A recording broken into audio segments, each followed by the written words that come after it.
जी बिस्मिल्लाहिर्रहमानिर्रहीम। आप देख रहे हैं program today with Zahid Mahmood रां। मैं हूं जाहिद महमूद रां, आपका होस्ट। आज हमारे साथ जो मुअज़्ज़ज़ शख्सियात मौजूद हैं, सीनियर जर्नलिस्ट हैं अली इमरान चट्टा साहब लाहौर से। बहुत बहुत शुक्रिया आपकी आमद का। मियाँ तनवीर साहल साहब सीनियर जर्नलिस्ट है, आपकी आमद का भी शुक्रिया। चौधरी तैयब मैर साहब हमारे साथ मौजूद हैं, आपकी आमद का बेहद शुक्रिया। हमारे सीनियर अली इमरान चट्टा साहब जो लाहौर से आए हैं, उनसे भी पूछेंगे। उनकी आज मुलाकात सी कमिश्नर गुजरांवाला से, और कमिश्नर गुजरांवाला से मुलाकात के दरमियान ये दोस्त थे, इनके क्या मुलाकात हुई, क्या बातें हुई गुजरांवाला के बारे में, तो उनसे पूछेंगे। जी बहुत शुक्रिया जाहिद साहब आपका कि आपने ये इज़हार ख्याल का मौका दिया। गुजारिश ये कि गुजरांवाला के जो कमिश्नर हैं, ये चौधरी ज़ुल्फ़िकार गुमन साहब भी मेरे पुराने और दरीना दोस्तों में से हैं। बड़ा मुतहरक ऑफिसर है और बड़ा ज़बरदस्त एडमिनिस्ट्रेटर हैं, ईमानदार आदमी हैं। आज उन्होंने मुलाकात तो वैसे तो निजी मामलात पे थी, वैसे दोस्ताना माहौल में, लेकिन जो मामलात ज़ेर बहस आए उनमें गुजरांवाला डिवीज़न की तरक्की के हवाले से एक मास्टर प्लान भी था, जो वो गुजरांवाला में अनकरीब जो है पीएम साहब के साथ डिस्कस करके, सीएम साहब के साथ डिस्कस करके लॉन्च करने जा रहे हैं। उनमें एक बहुत जो इम्पोर्टेंट बात है कि वो राब्ता सड़कों की तमीर, जो दूसरी डिस्ट्रिक्ट्स को आपस में कनेक्ट करती है, वो सड़कों की तमीर है।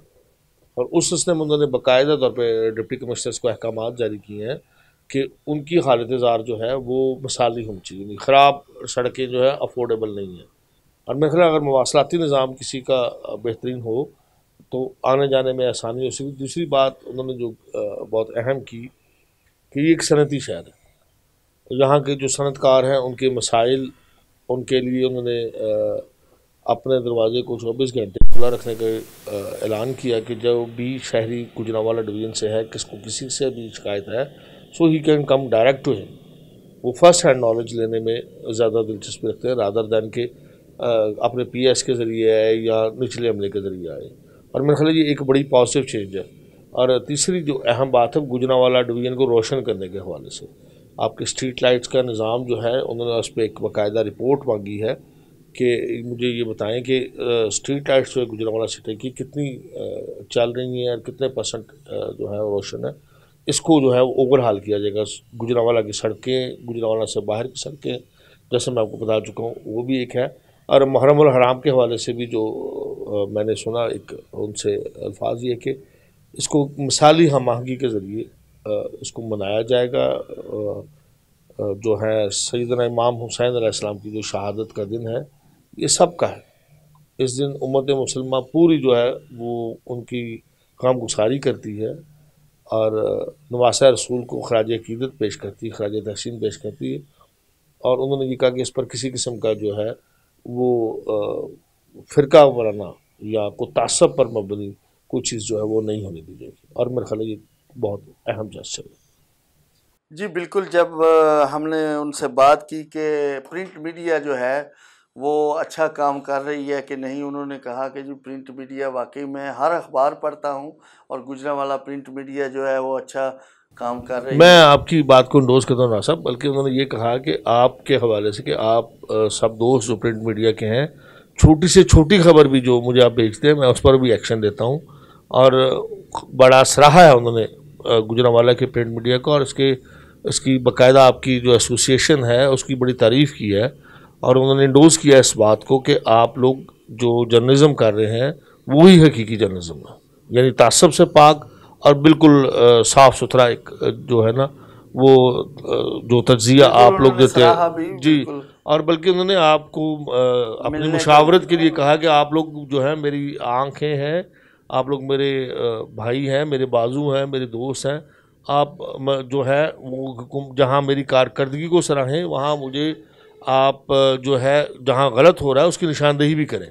और ये मेरे ख्याल किसी भी ऑफिसर का बहुत बड़ा कदम होता है। आप जानते हैं ब्यूरोक्रेसी जो है वो इतनी ज़्यादा आवाम के करीब नहीं जाती और मीडिया से दूर रहना पसंद करती, बट बिलखुसूस हमारे डिप्टी कमिश्नर और कमिश्नर साहबान अपने गिर्द एक हिसार बना लेते हैं खुशामदियों का और मालिशियों का। ये जो ऑफिसर है ये ऐसा नहीं, ये डायरेक्ट फर्स्ट हैंड नॉलेज में इंटरेस्ट रहता है। और गुजरांवाला के जो इंडस्ट्री के मसाइल आप लोगों ने जो उनको बताए हैं उनके हल के सिलसिले में भी उन्होंने कहा कि फौरी तौर पर जो है वो इकदाम किए जाएंगे। जी मियाँ साहब, आपकी भी आज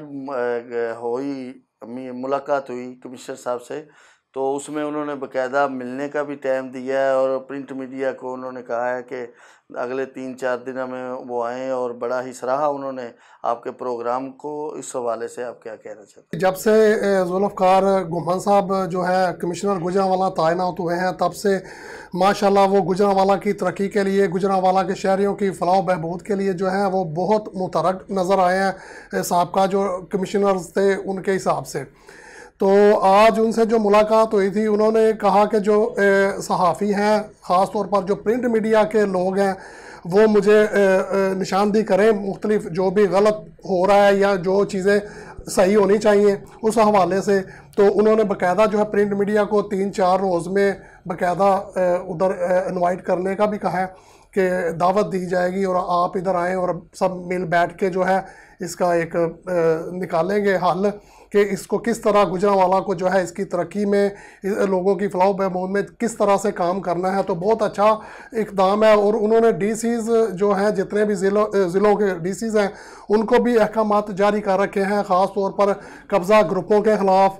और उसमें आपने देखा कि सेहल ख्वाजा साहब जो हैं वो बहुत मुतहरक है। गुजरांवाला के जो डीसी हैं, उन्होंने भी कल परसों एक बयान जारी किया था जिसमें उन्होंने कहा था कमिश्नर के अहकामात के बाद कि किसी भी कब्ज़ा माफिया जो भी है उसके साथ कोई रियायत नहीं बरती जाएगी। जिनके पास सरकारी ज़मीनों पर जिन्होंने कब्ज़ा किया हुआ है, 1 इंच जो जगह है वो भी नहीं छोड़ी जाएगी उनके पास। और जो नजायज़ तजावज़ात है रोडों के ऊपर, जो रोड सुकड़ के तंग हो चुके हैं, उन पर जो भी नजायज़ तजावज़ात है उनको भी हटाया जाएगा। और इस तरह से जो है जब से कमिश्नर साहब आए हैं गुजरांवाला में, जुल्फ़कार घुमन साहब, तो उन्होंने गुजरांवाला की बेहतरी के लिए ही मुख्तलिफ जो प्रोजेक्ट हैं उन पे काम कर रहे हैं। और गुजरांवाला की तरक्की के लिए जो है वो जिस तरह इमरान चट्टा साहब ने बताया कि बहुत बड़े बड़े जो प्लान हैं वो सामने आ रहे हैं इंशाल्लाह गुजरांवाला के लिए, तो वो करने जा रहे हैं। उम्मीद है कि वो इंशाल्लाह ताला बेहतर करेंगे। और पहले से जो आजकल तो सैलाब है, और वैसे ही अब तैयब मेहर साहब हमारे साथ मौजूद हैं। आपकी आमद का बहुत शुक्रिया। तैयब साहब, टाउन के हवाले से हम बात करेंगे कि ये जो टाउन बनाए जाते हैं, जब कोई नया डीसी आता है, अफसर आता है, फिर वो इसी फाइल को दोबारा मंगवा लेता है। ऐसा नहीं होना चाहिए कि पहले ही देखभाल कर हर चीज़ पूरी करके जो है कागजात आपने टाउन अगर बना लिया है तो लोगों ने जगह भी ले ली, लोग रहना शुरू हो गए, डीसी ने मंगवाया, वहाँ पर उन्होंने फ़ाइल चेक की, घपले हैं ये वो, लोग भी परेशान। क्या आप समझते हैं कि ऐसा पहले ही करना चाहिए? जी बिल्कुल ऐसे ही होना चाहिए कि जो डॉक्यूमेंटेशन है, जो हर चीज़ है, ये जब टाउन शुरू हो उससे पहले हर चीज़ पूरी होनी चाहिए। एक बंदा, वो गरीब बंदा जिस तरह पैसे इकट्ठे करके एक प्लॉट लेता है, जब बनाने का टाइम आता है तो उधर पता चलता है कि जनाब इधर फर्द इशू नहीं होती। हाँ जी, ये ज़ाहिर साहब, ये ऐसे होना चाहिए कि हर चीज़ पहले कंप्लीट हो। जिसको एनओसी किसी टाउन को या किसी सोसाइटी को जब कोई अदारा इशू करता है, उसके बाद में कोई मामलात नहीं होना चाहिए।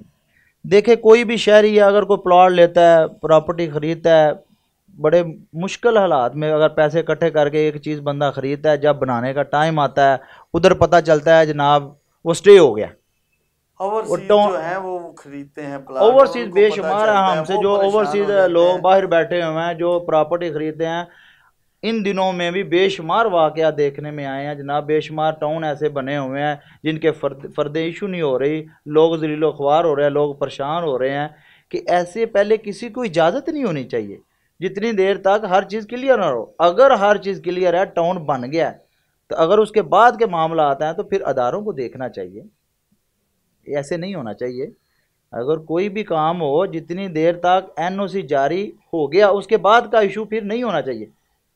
बिल्कुल आपकी बात ठीक है, ये पहले ही हो जाना चाहिए। अली इमरान चट्टा साहब, आपसे हम पूछेंगे कि जो सहाफ़ी है इसका किसी जमात से तल्लक होना चाहिए? आया वो दयानतदारी से फिर ये उहदा निभा सकता है? पहले ही सियासी जमात से तल्लक रखना और फिर ज़ाहिर फेवर तो वो उसी की करेगा। आप इस बारे में हमारे सहाफ़ी गुजरांवाला को थोड़ी एडवाइस भी करें और इस बारे में कुछ। देखिए, किसी जमात को पसंद करना या नापसंद करना ये आपका ज़ाती है, वो आपका ज़ाती फेल है। लेकिन पेशा वाराना ज़िम्मेदारियाँ जो हैं वो इस बात की मुतकाज़ी होती हैं कि आप बिल्कुल गैर जानिबदाराना तज्ज़िया दें, गैर जानिबदाराना रिपोर्टिंग करें, अपनी पसंद नापसंद आप अलहदा से रखें। ये दुनिया भर में है। एक तो सूरत हाल ये है, अगर आप कहते हैं कि जी मैं गैर जानिबदार हूँ और लेबल भी आप किसी जमात का लगाते हैं या उसकी पे आप चलते हैं, जिसको हम लिफाफा जर्नलिज्म कहते हैं, तो वो फिर गलत है। वो आपकी ख़बरों में पता चल जाएगा, आप बाइस्ड करार दिए जाएंगे। या तो फिर आप दुनिया में जैसे चलता है कि बहुत से दुनिया के मालिकों मीडिया जो है वो डिवीजन में है, डिवाइडेड है, पसंद में नापसंद में। जैसे यूएसए में है कि कुछ टीवी चैनल जो हैं वो रिपब्लिकन्स के हक में थे, कुछ डेमोक्रेट्स के हक में थे, तो ये दुनिया में चलता है। लेकिन असूल जो है फितरी तौर पे आदमी किसी को पसंद भी करता है, किसी को नापसंद भी करता है। लेकिन उसकी जो है वो ओहदे का तकाजा या उसके जो उसकी ज़रूरियात हैं आदमी की, जो सहाफ़ती ज़रूरियात हैं, सहाफ़ती उसको जो उसकी खिदमात हैं, वो बिला इम्तियाज़ होनी चाहिए।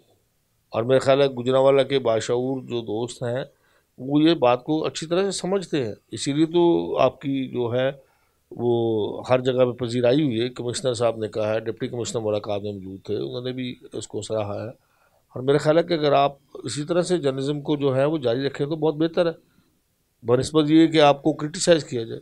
जी बिल्कुल, आपने ठीक कहा। मैं अली चट्टा साहब की जो बात है उसको आगे बढ़ाऊंगा जी। कोई किसी पार्टी के साथ, कोई किसी पार्टी के साथ, लेकिन अल्हम्दुलिल्लाह जब से ज़ाहिद महमूद राना साहब जो है प्रेसिडेंट बने हैं गुजरांवाला प्रिंट मीडिया एसोसिएशन के, तो उसके बाद से ये है कि हमने एक मुस्बत सहाफ़त को जो है गुजरांवाला में फ़रोग दिया है। हमारे लिए पाकिस्तान की जितनी भी पार्टियाँ हैं, चाहे वो मुस्लिम लीग नवाज है, चाहे वो पीपल्स पार्टी है, चाहे वो तरीके इंसाफ है या दीगर जो सियासी जमातें हैं, वो सारी हमारी अपनी जमातें हैं, हमारे अपने लोग हैं। हमने इस चीज़ पे सब सहाफ़ियों को कहा है कि आपने सहाफ़त के अंदर जो है मुस्बत सहाफ़त पेश करनी है। हर किसी का जो मौक़िफ़ है उसको अवाम के सामने लेकर आना है और इक़्तिदार के अवानों तक और हुक्मरानों तक उसको पहुँचाना है। जिस तरह भी जो भी पार्टी का मौक़िफ़ हो, आपने ठीक है, आपकी ज़ाती एक राय है कि आप किसी भी पार्टी को लाइक करते हैं, उसको आप वोट करें। जब वोट का दौर आता है तो आप वोट उसको दें, उसमें कोई पाबंदी नहीं है। लेकिन सहाफ़त के अंदर जो है तमाम पार्टियों को एक नज़र से देखा जाए। तो इसी पर हम काम करते हुए जो सहाफ़त के फ़रोग़ के लिए काम कर रहे हैं, और इस चीज़ को आज तमाम पार्टियां जो प्रिंट मीडिया एसोसिएशन के किरदार को जो है वो सराह रही हैं, और बिल्कुल वो इस बात को मानती हैं कि अभी प्रिंट मीडिया जो है वो बिल्कुल गुजरांवाला में मुस्बत सहाफ़त जो है वो पेश कर रहा है। मेरा ख्याल मैं इस बात को थोड़ा सा आगे बढ़ाना चाहूँगा कि पाकिस्तान की जो सहाफ़त है वो बाशऊर सहाफ़त, और हमेशा से जो है हमने मार्शल दौर भी देखे हैं, हुकूमत खाने भी हमारे साथ नहीं देखे हैं, कोड़े भी खाए हैं, लेकिन कलमा हक कहने से वो नहीं डरी।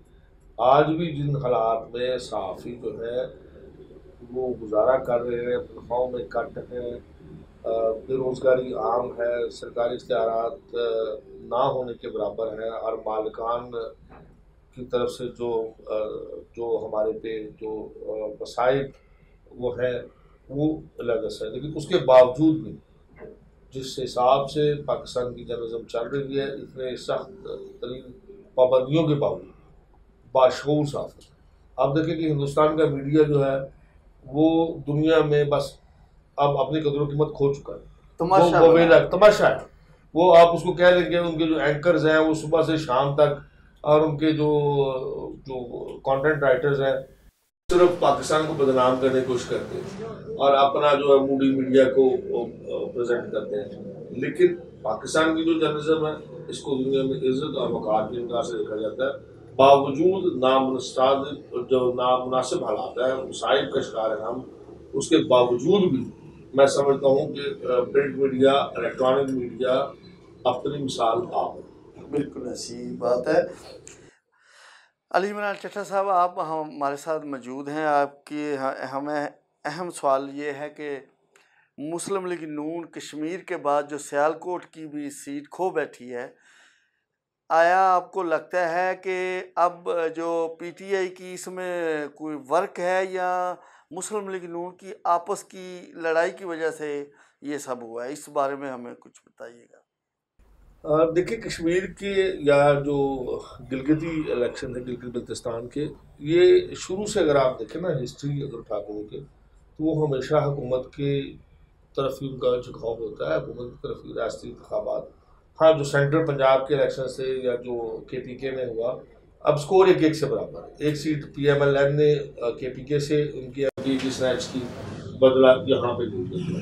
जो मैंने तजिया किया है, जो मैंने मुशाहिदा किया लाहौर में बैठ के, कि खुश अख्तर सुबहानी ब्रदर्स जो हैं, उनकी जो है उनके भाई जो है, वो उस हिसाब से अपने टारगेट्स को अचीव नहीं कर सके। उनका पब्लिक के लिए जो इमेज था वो फ्यूडल्स का था, और उन्होंने अपने इस इमेज को बरकरार रखा, रादर देन जो उनकी अपोजिशन जमात की यानी PTI के जो लोग थे, वो इसको खैर पूरी तरह से उनको जो हम कह सकते हैं कि हुकूमती बरात और हुकूमती शाबाश और आशीर्वाद हासिल होता ही है, लेकिन उसके बावजूद भी उनकी कंपेन शानदार थी, उनका वहाँ से रब्ता बहुत ज़बरदस्त था, और उसके बाद उनका बैकअप बहुत अच्छा था। यानी अगर आप जहाँ जलसा करके गए हैं या जहाँ रब्ता करके गए हैं और उसके बाद से रब्ता डिस्कनेक्ट नहीं हुआ, लोगों के मसाइल जो है उन्होंने पहले से भी हल किए, और मेरे ख्याल में full marks to Pakistan Tehreek Insaf, they did a very good job.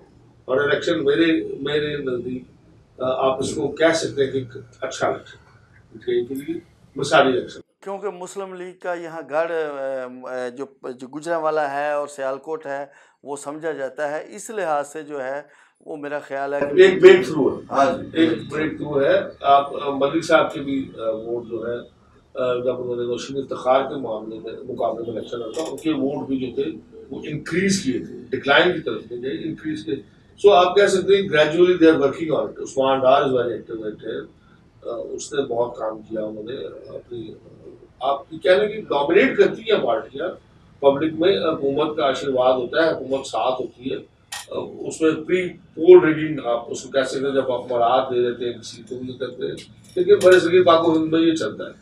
और मरियम नवाज का अगर कंपेन पहले से करवाई जाती तो ज़्यादा बेहतर था। जहाँ तक तलक है आज़ाद कश्मीर के इलेक्शन का, हाँ उसके बारे में कुछ शक्कों शुबात हैं, कुछ इंसानी जाने ज़ाया हुई है, और कुछ पोलिंग पर रिगिंग की बात हुई, और एक जमात के जो फुटेज सामने आई है, जो इलेक्शन कमीशन का अमला था, वो बैलेट बॉक्स जो था वो एक जमात की गाड़ी में रख लेके आया। ये बहुत सी जगह पर ये नोट भी किया गया, ये गलत है।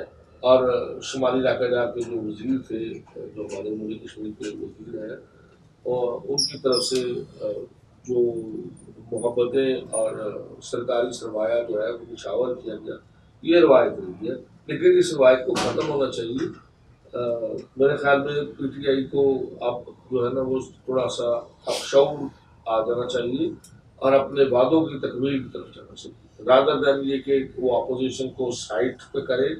अब PMLN को, PTI को और PPP को, ये तीन बड़ी जमातें हैं, JUI लगा लें, ANP लगा लें, जो भी बड़ी जमातें हैं, आप किसी का भी नाम लें जिनकी नेशनल असेंबली में मौजूदगी है, इनको अब बैठ के इस बात पर सोचना चाहिए कि रिफॉर्म्स कैसे होंगी आइन में, कैसे अवाम को उनका जमहूरी हक जो है वो क्लियर दिया जाए।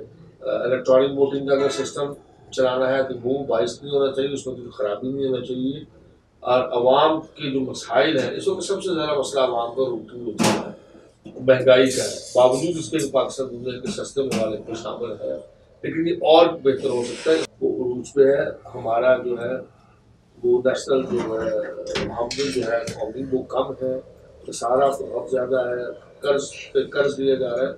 मेरी ये जो है प्राइम मिनिस्टर साहब से दरख्वास्त होगी तो इस बारे में बड़ा थोड़ा सिंसियरली थोड़ा सा वर्कआउट करें, और यूनानिमसली इन सबको बैठ के 5 साल के लिए या 10 साल के लिए एक इक़्तिसादी रोड मैप को तश्कील देना चाहिए, जो कोई भी गवर्नमेंट आए उसको कंटिन्यू करें। अब 3 साल गुजर गए हैं, प्राइम मिनिस्टर बहुत वर्क कर रहे हैं, तो मेरा ख्याल है उन्हें अब इनको इन चीज़ों को समझना भी चाहिए। देखिए, किसी भी आप अगर नेशनल खिलाड़ी में जाए तो किसी भी गवर्नमेंट के पहले 3 साल जो थे वो टफ होते हैं।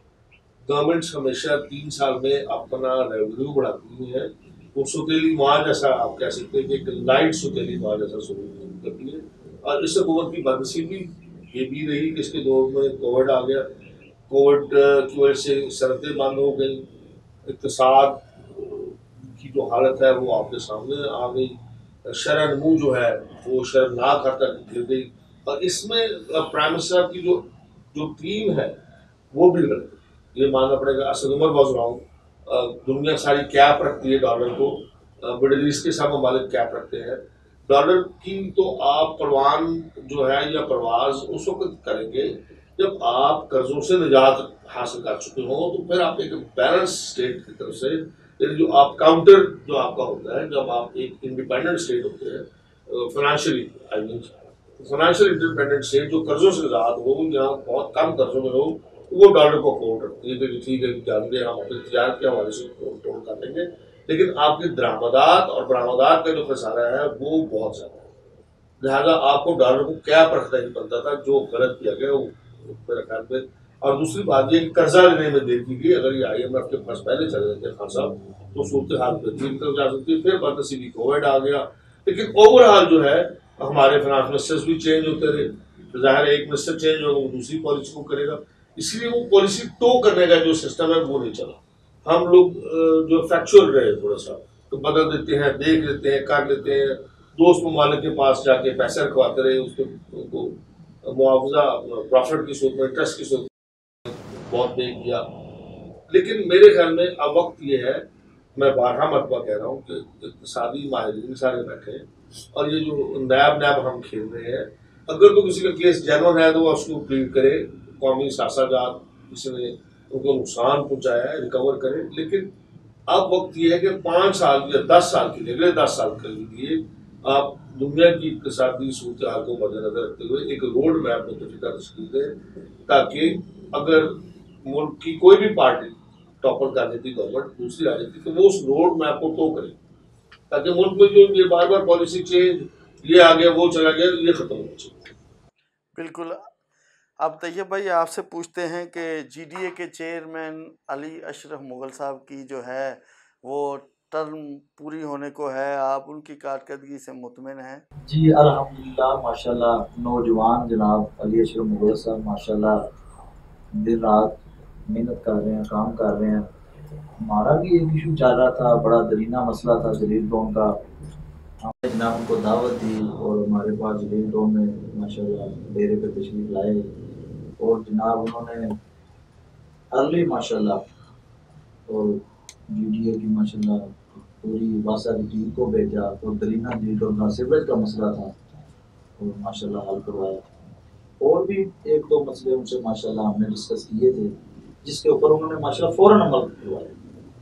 वैसे भी नौजवान है माशाल्लाह, काम अच्छा कर रहे हैं। आप उनकी कारकर्दगी से मुतमिन हैं कि उन्होंने अल्हम्दुलिल्लाह उनकी कारकर्दगी से मुतमिन हैं, कोशिश कर रहे हैं कि हर अदारे में इन जैसे काम करने वाले लोग हैं, नौजवान, तो अल्हम्दुलिल्लाह हमारा अदारे बेहतर काम कर सकें। अब हम लास्ट में सवाल जो है मियाँ तनवीर साहब से पूछते हैं कि पेट्रोल फिर महंगा हो गया, कुछ चीज़ों पर अभी साथ में अभी 1 हफ़्ता पहले जो है वो 1 माह पहले जो है बजट आया है और अभी फिर जो है महंगाई शुरू, क्या इस बारे में? जी बिल्कुल, ज़ाहिर है जब पेट्रोल की कीमतें, पेट्रोलियम मसनूआत की कीमतें बढ़ती हैं तो हर चीज़ पे फ़र्क पड़ता है। महंगाई का तूफ़ान जो है वो फिर गरीबों की जानब अमड़ता है। तो ये तो बात ठीक है, जो महंगाई होनी है पेट्रोल की वजह से, ज़ाहिर साहब मैं ये बात करूँगा वो तो हो रही है, उसमें तो कोई शक नहीं है। लेकिन उसके साथ साथ जो हमारे ज़हीरा अंदोज़ है, नजायज़ मुनाफाखोर लोग हैं कि उन्होंने जो है वो महंगाई का एक तूफ़ान लाया हुआ है मुआशरे के अंदर, शहरों के अंदर। तो वो जो है उसको महंगाई को जो है कंट्रोल करना जो है ये ज़िली इंतज़ामिया का काम है। और ज़िली इंतज़ामिया ने आज भी काफ़ी एक्शन लिए हैं। डिप्टी कमिश्नर साहब ने के अहकामात के ऊपर असिस्टेंट कमिश्नर जो थे उन्होंने बहुत सारे आज लोगों को जुर्माने भी किए हैं आज भी नजायज़ मुनाफाखोरी पर। लेकिन उसके बावजूद जो नजायज़ मुनाफाखोर हैं वो बाज नहीं आ रहे और लोगों को रिलीफ देने की बजाय उनके ऊपर बोझ बने हुए हैं, उनको लूट मार कर रहे हैं उनसे। ठीक है। अदवायात की कीमतें जो है वो भी आसमान से बातें कर रही हैं। 12 रुपए वाला जो सिरप है वो 50 रुपए में सेल हो रहा है, कोई पूछने वाला नहीं है। अच्छा, इसमें मैं कोई बैरूनी अंदरूनी खलफशात ना उठे, मसला जो ज़खीरा अंदरूनी की जिन्होंने बात की है, ये डिवीजन के और जो आपके जो डीसी साहब हैं और जो कमिश्नर साहब हैं, उनको चाहिए कि इस मामले पे जो ग्राफ फरोश हैं उनके खिलाफ जुर्माने ही ना करे, बल्कि उनके खिलाफ FIR भी दर्ज करवाएं और उनको जेल भी पहुँचाएं। अक्सर देखने में ये आता है कि मजिस्ट्रेट हजरात जो है वो जाते हैं छोटी छोटी दुकानों पर, जो परचून फरोश है उनसे कर लिया, नहीं, आप इनसे थोड़ा सा ऊपर जाए, स्कोर पूरा ना करें कि हमें 100 गाड़ी का बंद करने का कहा गया तो हमने 100 गाड़ी का चलान कर दिया। मिसाल दे रहा हूँ ट्रैफिक कांस्टेबल की तरह। लोग अगर आपने ग्राफ फरोशी को कंट्रोल करना है तो ज़खीरा नौजों को पकड़े और उनके खिलाफ संगीन नौयत के जो है मुकदमात दर्ज करवाएं, उनकी माल जो है उनका जब्त करें और उसको एक गवर्नमेंट को चाहिए इस बारे में जो पॉलिसी है उसको इम्प्लीमेंट करवाए और सख्ती से इम्प्लीमेंट करवाए। तभी आप देखें कोरोना का फिर खतरा है।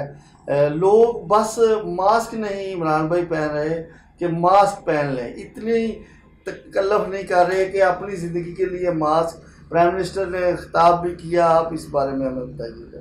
अच्छा देखिए, जो आपने बात की है मास्क, अगर हम लोगों में ये शऊर नहीं आएगा कि हमने जो है मास्क का इस्तेमाल करना, हम तो चलो टीवी प्रोग्राम में बैठे हैं मास्क का इस्तेमाल करें ताकि उसकी रिक्वायरमेंट है, लेकिन मास्क हमारी पास मौजूद है। मैं ये गुजारिश करूँ कि अगर हमारी कौम ने इसको कोविड को सीरियसली ना लिया तो खुदा न खास्ता हम भारत की तरह जो है वो उस सूरत हाल का शिकार ना हो जाए, पैनिक ना हो जाए हम लोग कहीं। और हम लोग जो है, हमारी जो मुल्क है, इसकी आवाम को ये समझना चाहिए कि एक तो कोविड वैक्सीन आप लगवाते हैं तो अपने लिए लगवाते हैं, अपने आप को सेफ करने के लिए लगवाते हैं। दूसरी बात ये है कि हमारी इकॉनमी, हम लोग मुतहम्मल नहीं हो सकते किसी भी ड्रॉबैक के लिए, किसी भी बड़े सामने के लिए। हमारी इकॉनमी वैसे ही बहुत स्ट्रेंड हो चुकी है और वो ना हो कि हुकूमत जो है वो उस तरफ मतवज्जो हो जाए और इतने हमारे पास वेंटिलेटर्स क्या है ही नहीं, हॉस्पिटल में बेड भी नहीं है फ्रैंकली स्पीकिंग कि आप कर सके। वो इंडिया में जो हुआ, अगर उसका शोशीर भी खुदा न खास्ता यहाँ हो गया तो मामला जो है वो बिगड़ जाएंगे। लेकिन इसमें हुकूमत जो है वो जो इक़दाम कर रही है, हुकूमत को सपोर्ट करना चाहिए। जो है पैनिक होने से पहले आप अल्लाह को जो है उनसे अल्लाह ताला से खैर मांगे। आप 18 साल से ऊपर हैं तो फौरी तौर पर जाके कोविड वैक्सीन लगवाएं, ये आपके फायदे।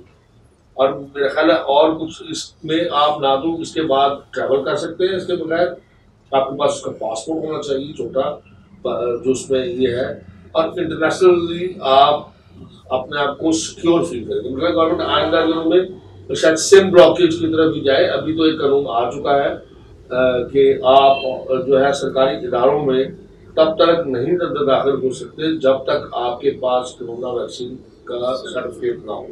तो ये मेरा ख्याल है आइंदा दिनों में मज़ीद सख्ती जो है। और ये भी सुनने में आ रहा है कि शायद ID कार्ड जो उनको भी ब्लॉक कर दिया जाएगा कि जो सरकारी मामला हैं वो नहीं हो सकेंगे किसी जी। वो देखें ना, अब एक्सट्रीम लेवल पे आप डंडे के सर पे अगर आप करेंगे तो वो फिर देखें ना, ये है। इस सिलसिले में मेंबर को इस्तेमाल मतलब आगे मुकरमुल आराम आ रहा है, ठीक है, जैसे मेंबर को इस्तेमाल करना चाहिए। ये मेंबर को इस्तेमाल करते हुए आपको बताएं कि ये एक बीमारी है और बीमारी का इलाज अल्लाह ताला ने फरमाया कि इलाज किया जाना चाहिए। तो अगर अल्लाह आप उस वक्त कर सकते हैं कि जब आप बीमारी का इलाज करवाएं और फिर अल्लाह ताला से शफा की दुआ करें, अल्लाह ताला शफा देता है। ये एक वसीला है। आप ये नहीं कह सकते मैं घर बैठा हूँ और मुझे कैंसर हो गया तो मैं जनाब हॉस्पिटल नहीं जाऊँगा तो मैं बैठा बैठा ठीक हो चुकूँ। आप दुनिया में हैं, आपको दुनिया के असूल कवायद कुदरत आपकी मदद करती है, लेकिन अल्लाह ताला उसकी मदद नहीं करता जो अपनी मदद खुद नहीं करता। God help those who help themselves. तो इस बात को मद्देनजर रखते हुए आप दोस्त अहबाब जो है वो कोविड सेंटर्स पे अवाम को शऊर दें, ज़्यादा ज़्यादा खबरें लगा देते हैं। लोगों ने वैक्सीन लगा ली, वैक्सीन जो है अवेलेबल है ताकि लोग इसकी तरफ मतवज्जो हों। कोशिश करें ताकि हमें जी। सेहत मिले। ये बस हमने मास्क पहनना है और आगे कोशिश करें कि अल्लाह ताला इस वबाई मर्ज़ से हमें बचाए। बहुत बहुत शुक्रिया आप तीनों की आमद का। अली इमरान चट्टा साहब आपकी, चौधरी तैयब मेहर साहब आपकी, साहिल साहब आपकी आमद का बहुत बहुत शुक्रिया। आज के हमारे प्रोग्राम का वक्त यही ख़त्म हुआ। अगले प्रोग्राम के लिए दीजिए इजाज़त। अल्लाह हाफ़िज़।